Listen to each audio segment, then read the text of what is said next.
और अब बात झारखंड प्राइम की, जहां पर झारखंड विधानसभा शीतकालीन सत्र के दूसरे दिन भी पक्ष विपक्ष के बीच हंगामा लगातार जारी रहा। बीजेपी विधायक सदन के बाहर बैठकर राज्य सरकार के खिलाफ नारेबाजी करते हुए दिखाई दिए। बीजेपी विधायक बेरोजगारी, नियोजन नीति जैसे मुद्दों को लेकर राज्य सरकार को सदन के बाहर घेरते हुए देखे गए हैं। तस्वीरें भी आपके सामने हैं। सभी विधायकों के हाथ में देखिए अब बड़े बड़े पोस्ट कार्ड भी हैं और लगातार की तरफ से नारेबाजी की गई है। जिस तरह से नियोजन नीति पिछले सत्र में माननीय मुख्यमंत्री जी लाए थे, भारतीय जनता पार्टी ने उसी समय ऑब्जेक्शन किया था कि ये जो नियोजन नीति है ये टिकने वाली नहीं है। वो हमेशा इस पर अडिग रहे, उनके पास संख्या बल है, उन्होंने पारित करके युवाओं को ठगने का काम किया और पूरे युवा आज झारखंड में सड़क पर उतरकर आंदोलन कर रहे हैं। मुख्यमंत्री हेमंत सोरेन ने राज्य के सभी दलों के वरिष्ठ नेताओं और निर्दलीय विधायकों को पत्र लिखा है। पत्र के माध्यम से उन्होंने राज्य के लोगों को उनका हक और अधिकार दिलाने के लिए राज्यपाल से मिलने वाले डेलीगेशन में शामिल होने का आग्रह किया है।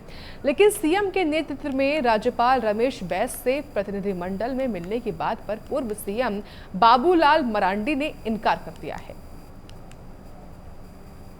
सरकार के साथ मैंने यहाँ करने के लिए, वो तो कहाँ भेजने की बात कर रहे हैं, गवर्नर को कह रहे हैं, पार्लियामेंट क्या कहते हैं, केंद्र सरकार को भेजो। भाई राज्य सरकार का जो मामला है तो राज्य सरकार यहाँ काम करे ना। अब केंद्र सरकार को भेज करके क्या कहना चाहते कि कल उसका न्यायिक समीक्षा नहीं होगी, इसका क्या गारंटी है। हमने कहा कि 2007 का मैंने आपको उल्लेख किया और अभी भी मैंने आपको कहा कि कॉलेजियम को लेकर के जो पिछले दिनों जो हो रही है तो हम सब लोगों के सामने है। तो भाई हम ऐसी रास्ता क्यों अपनावे जहां झारखंड के बच्चों का भविष्य और अंधकार के रास्ते में हम क्यों धकेल दें। राज्यपाल से माननीय मुख्यमंत्री जी के नेतृत्व में प्रतिनिधिमंडल मिलेगा और अपनी बातों को और भावनाओं को, सरकार की भावनाओं को रखेगा।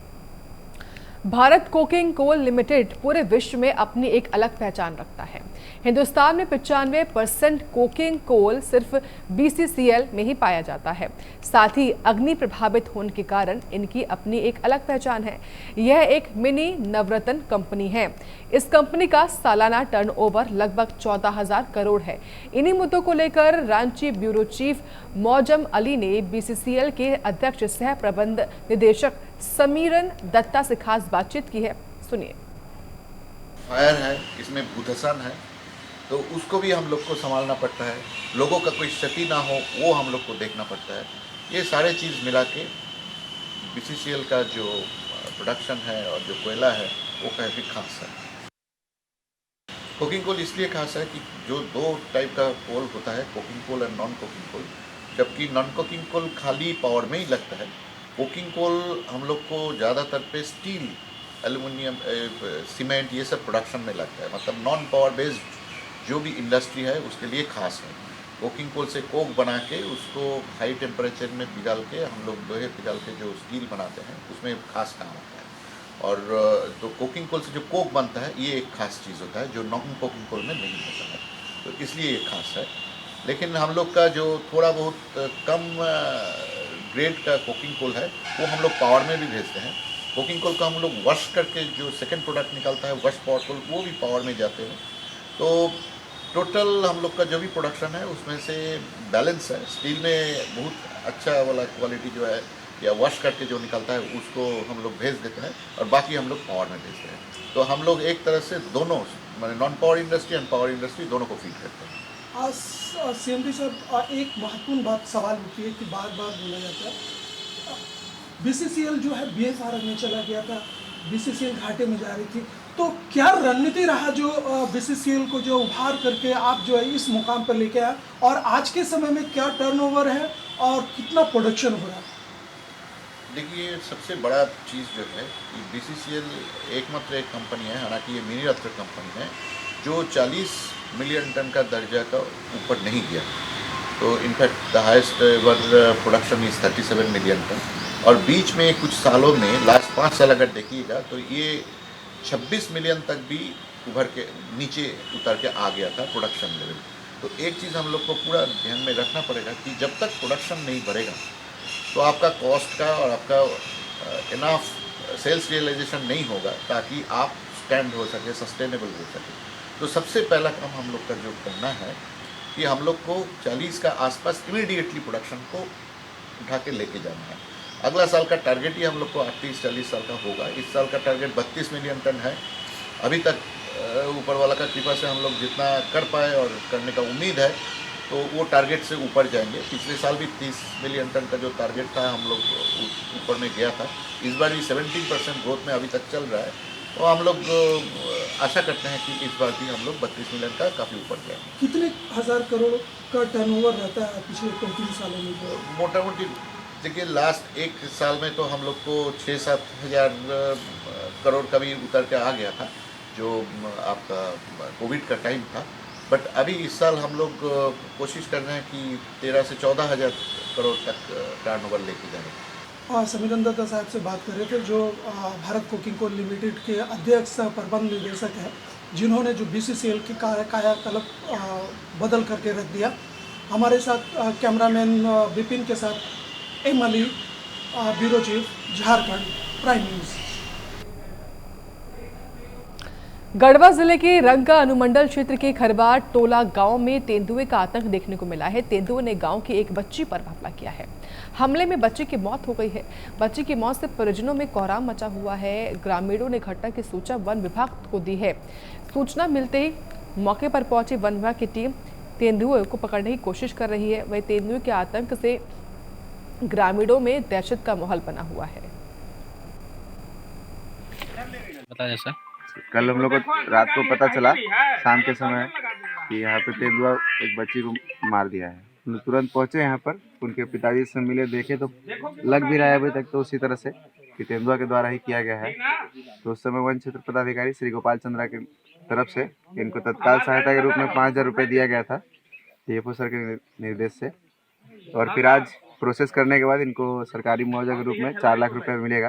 किया जा रहा है कि आज तो अभी हम लोग मंगाए हैं पिंजरा, शाम को यहाँ पिंजरा लगाएंगे, कैंप करेंगे हम लोग सब कोई यही गांव के अगल बगल, और दिन में माइक लेके सूचना भी कर देना है, चारों तरफ घूम जाना है, लोगों को सचेत कर देना है। कल शाम को ही यहाँ के लोगों के द्वारा यह सूचना मिली कि यहाँ पर तेंदुआ के द्वारा एक बच्ची को मार दिया गया है। तो हम लोग इस संबंध में वन विभाग के द्वारा भी हम लोग बात किए, तो वन विभाग के द्वारा कुछ लोग आकर यहाँ पर 5,000 रुपये का आर्थिक सहायता दिए हैं। प्लस इसमें प्रोविजन है कि 4 लाख रुपये मृत्यु के पश्चात 4 लाख रुपये वन विभाग के द्वारा दिया जाता है। हम लोग मृत्यु प्रमाण पत्र बनवा रहे हैं, जल्द से जल्द उन लोग को 4 लाख रुपया सरकार के द्वारा, वन विभाग के द्वारा दे दिया जाएगा। प्लस हमारे सरकार के द्वारा जो भी योजनाएं चलती हैं उस पर हम उनको आच्छादित करेंगे, उनके परिवार को आच्छादित करेंगे, ताकि उनको आर्थिक समस्या का निदान कर सकें। रेल स्वास्थ्य कर्मी की हत्या का मामले का पुलिस ने खुलासा कर दिया है। हत्या मामले का खुलासा करते हुए पुलिस ने रेल स्वास्थ्य कर्मी की पत्नी और उसके मित्र को गिरफ्तार किया है। पुलिस ने जानकारी देते हुए बताया कि 2 दिन पहले रेल स्वास्थ्य कर्मी का शव मुर्राडीह जोड़िया के समीप बरामद किया गया था। हत्या मामले की जांच में पता चला कि नौकरी पाने के लिए पत्नी ने अपने दोस्त के साथ मिलकर अपने ही पति की हत्या कर दी थी। दोनों आरोपियों को गिरफ्तार कर जेल भेज दिया गया है। तो रेल स्वास्थ्य कर्मी की हत्या का ये पूरा मामला है। 17 दिसंबर को बरवड्डा थाना अंतर्गत मुराडी पुल के पास एक अज्ञात व्यक्ति का शव बरामद हुआ था और शव के निरीक्षण करने के उपरांत ज्ञात हुआ कि मृतक व्यक्ति का नाम रामचंद्र यादव है, जो कि रेलवे हॉस्पिटल में कार्यरत है और उसका घर जो है new Bishunpur colony Krishna Nagar near Durga मंदिर बैंक मोड़ थाना अंतर्गत है। तत्पश्चात जो है शव की पहचान कराई गई और मृतक के परिजनों को सूचित किया गया। अग्रतर अनुसंधान के क्रम में यह ज्ञात हुआ कि मृतक जो है दिनांक 11/12/2022 को अपने घर से अपनी ड्यूटी के लिए निकला था और जब दूसरे दिन वह अपने वापस घर लौट के नहीं आया तो उसके परिजनों के द्वारा दिनांक 14 दिसंबर को बैंक मोड़ थाने में एक मिसिंग का आवेदन दिया गया था और तत्पश्चात बैंक मोड़ थाना के द्वारा छानबीन प्रारंभ किया गया था, परंतु कुछ दिनों तक उसका पता नहीं चल पाया। घटना के मुख्य जो कारण है उसके पीछे अनुसंधान के क्रम में यह ज्ञात हुआ है कि और अभी इन लोगों से पूछताछ अभी जारी है। ये जो नौकरी का लालच था उसकी पत्नी को, और जो जमशेदपुर के परसूडी थाना क्षेत्र में हथियार के बल पर दो बदमाशों ने बैंक के कलेक्शन एजेंट से लूट की वारदात को अंजाम दिया है। बदमाश एजेंट से 4,50,000 रुपए लूट कर मौके से भाग गया। एजेंट ने घटना की सूचना पुलिस को दी। शिकायत के आधार पर पुलिस ने मामले की जांच शुरू कर दी है।